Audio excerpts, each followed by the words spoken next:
Asseyez-vous pour écouter la parole. Si quelqu'un a quoi écrire, ne vous privez pas. Parce que le Seigneur va nous présenter ce qu'on est en train de faire. La parole de ce jour, le thème de la parole, c'est persévérer dans la doctrine et la communion. Acte 2, verset 42.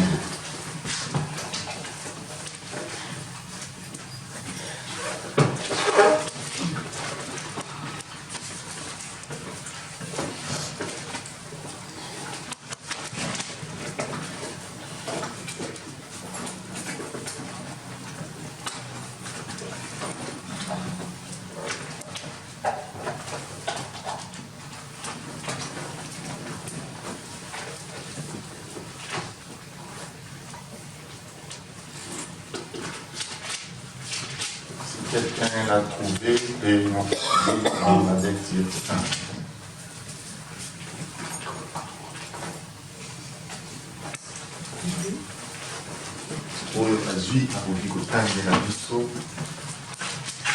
Amen. Amen. Bienvenue au nom de notre Seigneur. Alléluia. Dans Acte 2, verset 42. Il persévérait dans l'enseignement des apôtres, dans la communion fraternelle, dans la fraction du pain et dans les prières. Dans la fraction du pain et dans la prière. Seigneur, tu es bon, tu es merveilleux, béni sois-tu pour ton amour, pour ta paix, pour ta grâce, pour nous avoir protégés et nous avoir donné, Seigneur, le moment des prières. Et le moment est venu que tu nous transmettes ta volonté, le message qui vient de toi. Bénis ta servante qui nous a conduit dans la lecture sainte, et je me remets entièrement entre tes saintes mains. Tout ce qui sortira de ma bouche ne vient pas de moi, directement de toi. Je priais au nom puissant de Jésus-Christ et nous disons Amen. Amen. Amen. Que Dieu vous bénisse, asseyez-vous à la présence de Dieu. Aujourd'hui, je veux plus lire aussi parce que ça sera une lecture vraiment attentive. Que chacun de nous dispose son cœur, parce que la Bible ici déclare, il persévérait dans l'enseignement des apôtres, dans la communion fraternelle. On dit fraternelle. Quand on parle de la fraternité, on parle d'une famille. Quand on parle d'une famille, on parle d'une maison.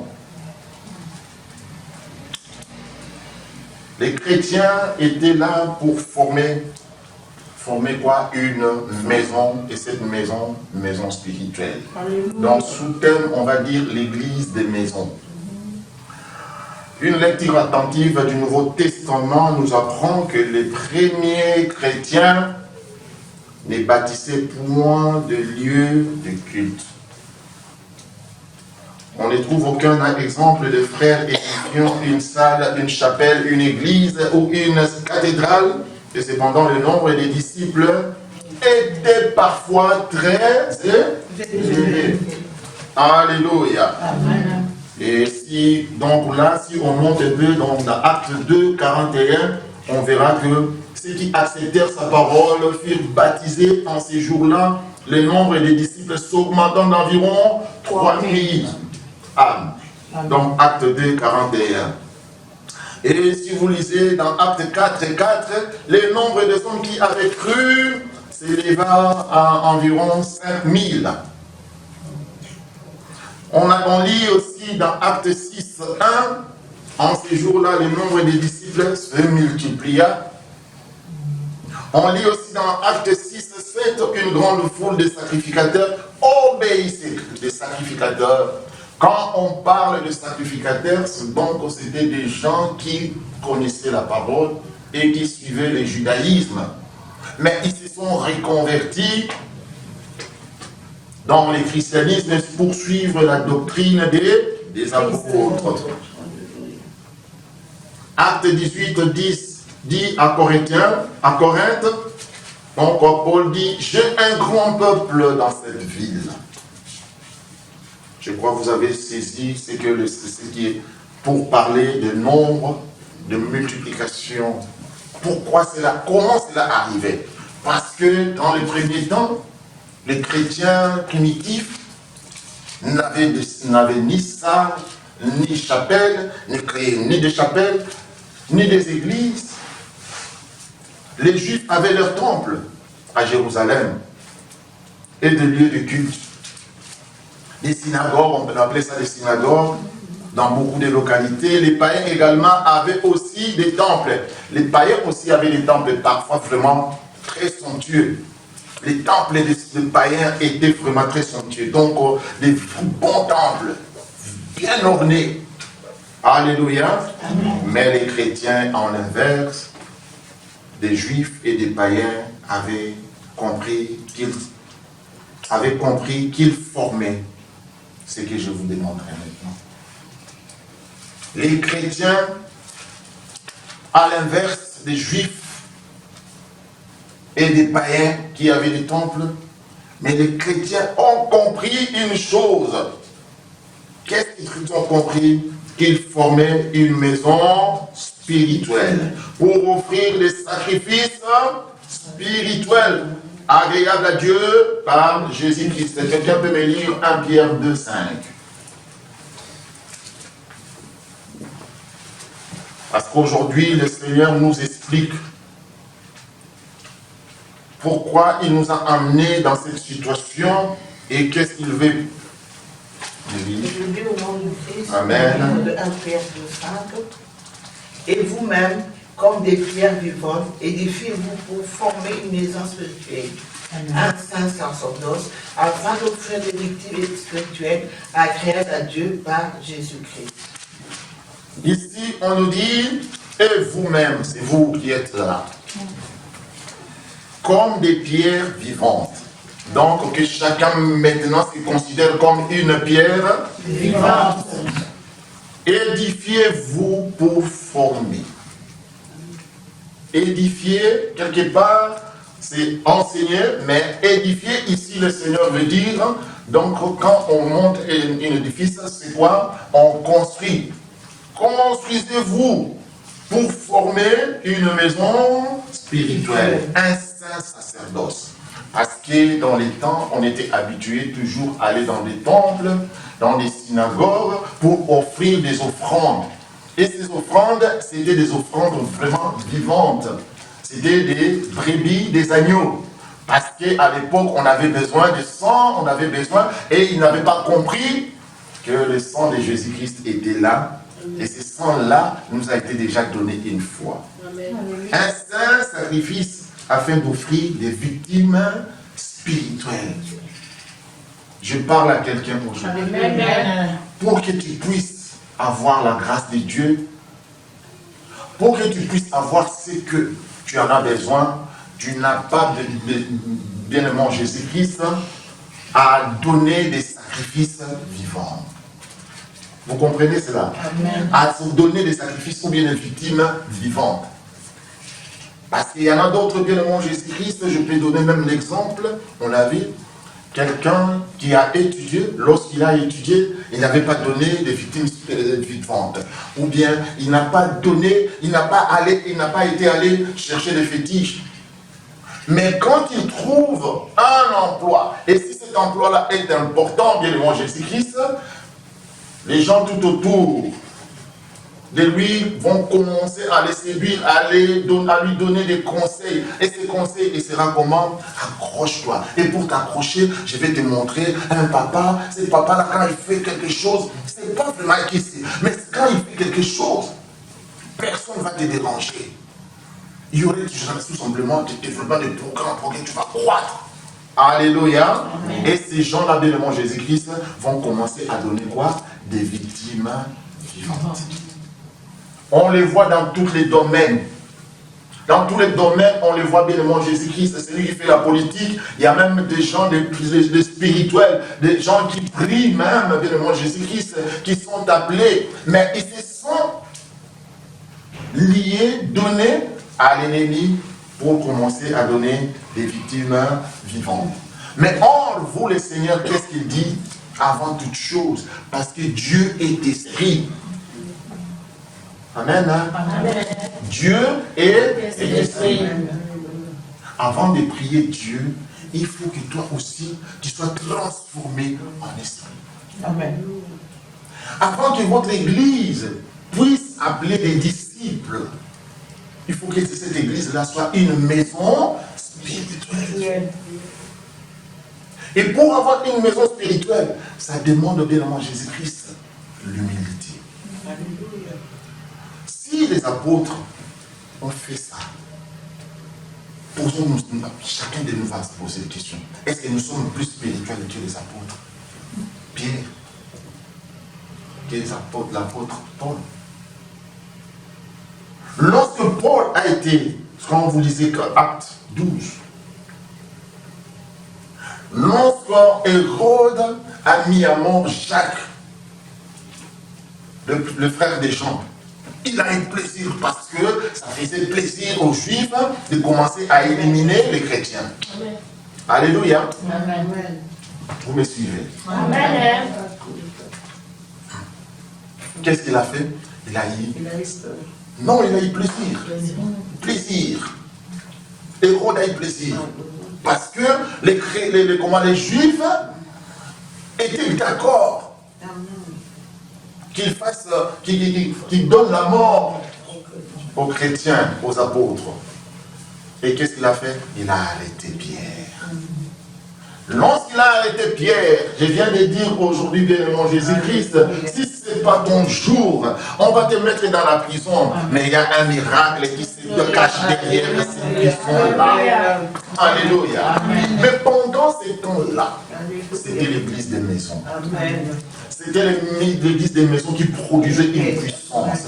Dieu s'est levé. Dieu s'est levé avec force, avec puissance dans cette maison-là, parce que c'était une maison spirituelle. Ce n'était pas un lieu quelconque.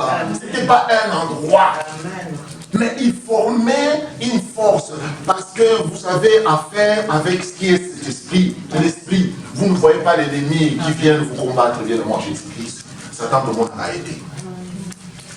Alléluia. Si on va se tourner autour de l'histoire, tout le monde était. Si on passe à monter, mais on va alléluia. Amen. C'est pourquoi quand on forme une maison spirituelle, Dieu dit, c'est lui qui est fort, qui garde sa maison. L'étranger, même s'il était fort, ne viendra plus déranger cette maison-là. Alors quand on forme une maison, l'Éternel qui est fort, qui reste demeure dans cette maison-là, même l'ennemi, Bangkoko, Banani, Baframason, Banani, Baye, c'est lui qui est là, est plus fort que celui qui est là.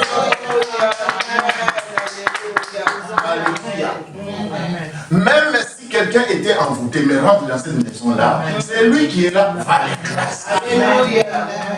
Quelqu'un est d'accord avec lui.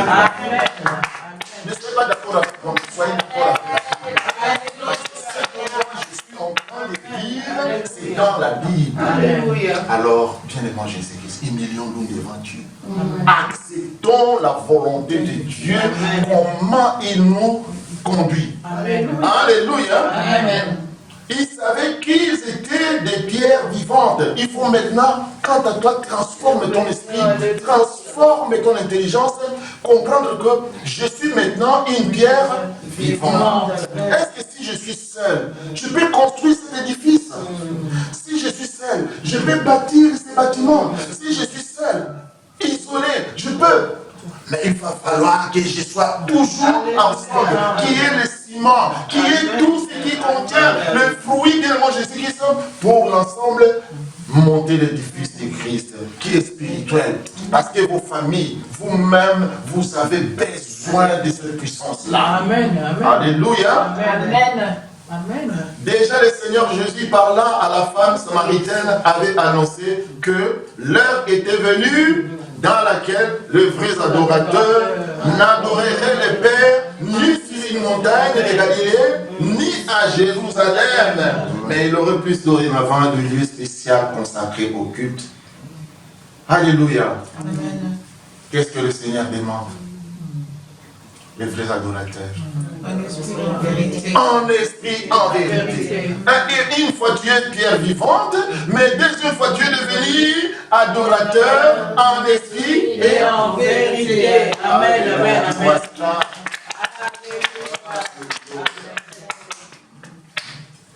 Qui peut me lire 1 Timothée 2, 6, 8 plutôt?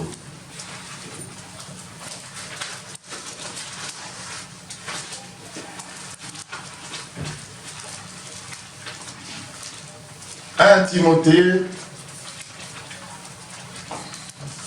là où tu étais dans Pierre et puis tu montes un peu, après Hébreu, avant Hébreu. 1 Timothée. 1 Timothée 2, 8. Électronique. Je lis au nom du Christ. Amen. Dans le livre de 1 Timothée 2, 8. Je veux donc que les hommes prient en tout lieu, Amen. en élevant des mains pures, sans colère ni mauvaise pensée. Alléluia. Amen. Ça, c'est une recommandation. Amen. Alléluia. Il faut oublier maintenant cet endroit. Oublier la position que tu avais, les idées que tu avais. C'est la Bible qui déclare. Amen. Et je déclare de mauvaises pensées quittent nos têtes et nos pensées. Amen. Alléluia. Amen. Parce qu'il est omniscient, omnipotent, il est souverain. On ne peut pas lutter à sa souveraineté, on ne peut pas lutter à sa volonté. Il dit, je veux donc que les hommes prient. Quand il dit homme avec un H, un grand H. Donc toi et moi, bien aimé Jésus-Christ, quand on prie en tout lieu, en tout lieu, en tout. Amen. Alléluia. Amen. On pourrait dire, ah, mais la salle, mais on était là, la salle. Alléluia. Et le propriétaire de la salle a dit, non, ce n'est pas l'église. Amen. Alléluia. Amen. Il y a quoi? Il y a quoi? Il y a quoi? Alléluia. Amen. Mais Dieu a dit, non, ce n'est pas cette salle-là. Amen. Bien-aimé en Jésus-Christ, si ce n'était que pas pour moi, même si là, on vient. Mais sauf que quand ici on peut le faire, bien aimé en Jésus, il y a des restrictions, la police et tout ça. Amen. Mais dans des villes comme dans des États-Unis, on verra si quand il fait beau comme ça, ils sont là, ils sont placés, ils commencent à louer les Seigneurs. Pourquoi? Parce que l'église des maisons qui a fait pas mal de choses. Dieu a dit, acte 1, je crois peut-être 13, oui, c'est oui, acte 1, 13 à 15. Disons. Ça, c'est à Jérusalem. Maintenant, on commence à parler des églises des maisons. Amen. Acte 1, 13 à 15. Oui, maman. Oui. Amen. Nous lisons au nom de Christ. Amen. Quand ils furent arrivés, ils montèrent dans la chambre haute puis se tenaient d'ordinaire. Ils montaient, oui. C'était Pierre, Jean, Jacques, André, Philippe, Thomas, Barthélemy, Matthieu, Jacques, fils d'Alphée, Simon le Zélote et Jude, fils de Jacques. Tous d'un commun accord persévéraient dans la prière avec les femmes et Marie, mère de Jésus, et avec les frères de Jésus. En ce jour-là, Pierre se leva au milieu des frères. Le nombre de personnes réunies étant d'environ 120. Et il dit, hommes frères, il fallait que s'accomplisse ce que le Saint-Esprit, dont l'Écriture a annoncé d'avance par la bouche de David au sujet de Judas, qui a été le guide de ceux qui ont saisi Jésus. Oui, là donc ça devient une autre histoire. Amen. Mais ici, qu'est-ce que le Seigneur nous a dit de 13 à 15? Donc, je prierai à chacun de nous de connaître même les noms de ceux qui étaient dans la chambre haute. C'est l'église des maisons. Alléluia. Amen. Quand ils étaient à la synagogue, oui, des choses s'est passées. Quand ils étaient partis dans les temples, il y a des choses qui s'est passées. Mais dans l'église des maisons, bien aimé Jésus-Christ, ils étaient là, on dit, ils persévéraient dans la prière. Avec des femmes, avec les femmes. Maman, vous allez avoir. Vous avez arrêté, Bino. Alléluia. Et Marie, mère de Jésus, avec les frères de Jésus. Amen. En ces jours-là, Pierre s'éleva au milieu des frères, le nombre des personnes réunies étant d'environ 100. Église évangile en 120. Amen, alléluia. Alléluia. Église de Jésus-Christ. Donc je le dis, elle devait peut-être laisser tout simplement 120 personnes. Alléluia. Mais quand ils sont devenus une maison spirituelle, Alléluia. alléluia, une maison spirituelle, maintenant, acte 2, 1 et 2. Parce que la puissance de Dieu va rentrer dans un endroit où l'église est devenue église spirituelle. Quand on parle de spirituel, on parle de l'esprit. Et quand on parle de l'esprit, comme on invoque le nom de Jésus-Christ, on invoque le Saint-Esprit. Alléluia. Amen. Et acte 2, 1, 2 nous dit ceci. Oui. Le jour de la Pentecôte. Oui, lisons vraiment la parole pour que ça soit lisible.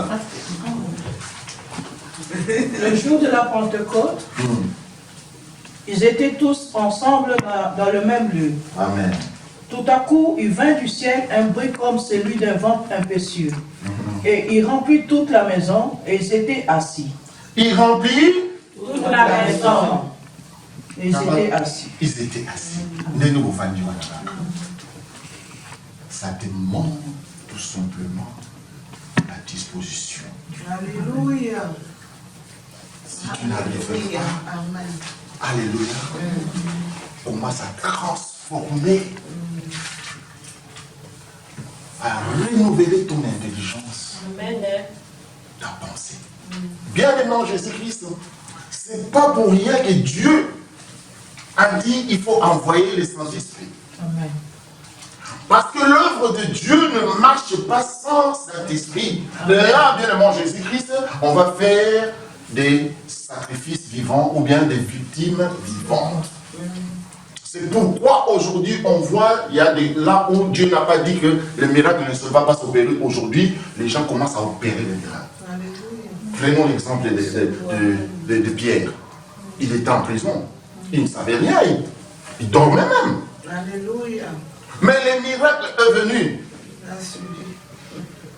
Et lorsque le miracle a été destiné pour lui, il s'est réveillé, il croyait toujours qu'il était en extase, en rêve.